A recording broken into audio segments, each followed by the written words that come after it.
Hey guys, this is Hepodix and how are you today?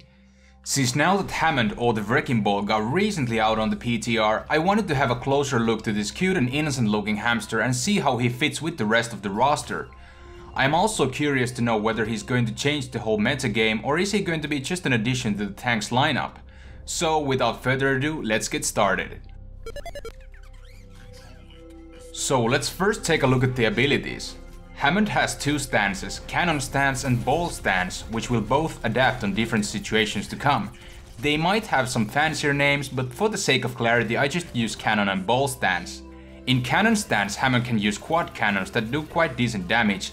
The projectiles do fall off starting at 15 meters, which can be a bad thing if you need to shoot far away, or Farah for example. Hammond can also use Adaptive Shield in the Cannon Stance, which adds huge amounts of barrier, depending how many enemies are within the radius. No doubt an excellent sustain tool for surviving. Then we have the Ball Stance as you are able to roll.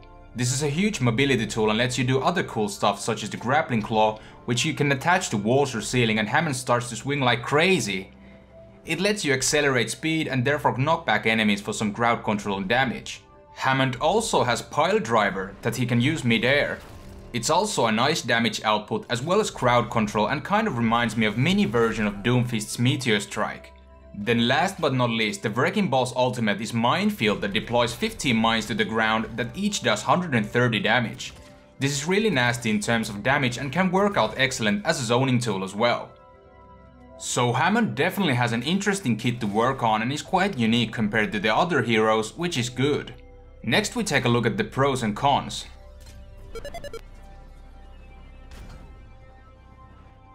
So the good aspects of Hammond are that he's quite mobile thanks to his roll, which lets him access places fast.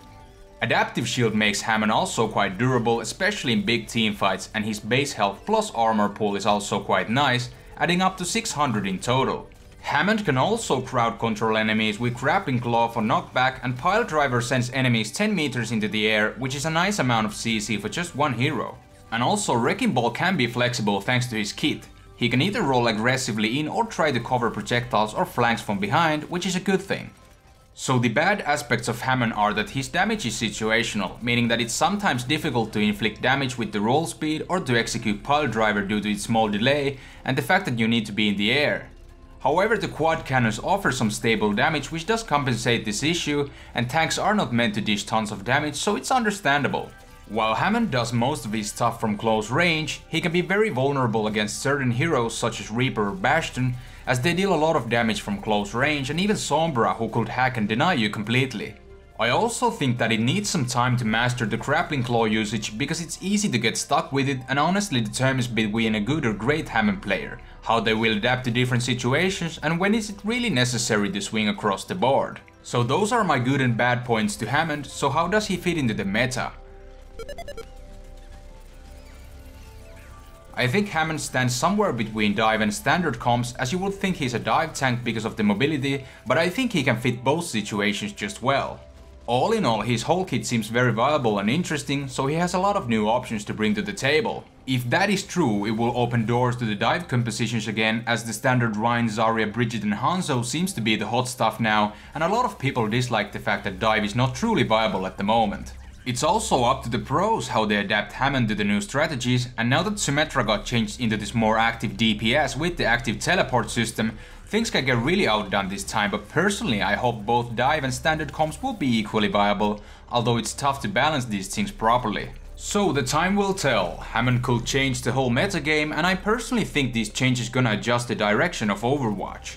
Once people get more used to Hammond and new strategies will be discovered, it will determine his position on the tank lineup and how he's executed on different situations to come. Also, I think Hammond is not necessarily an OP hero, but rather needs some skill to maneuver greatly in order to succeed.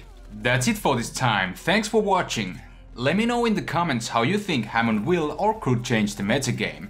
Also consider to subscribe for more Overwatch and other gaming videos to come. This is Hepodix and have a nice day.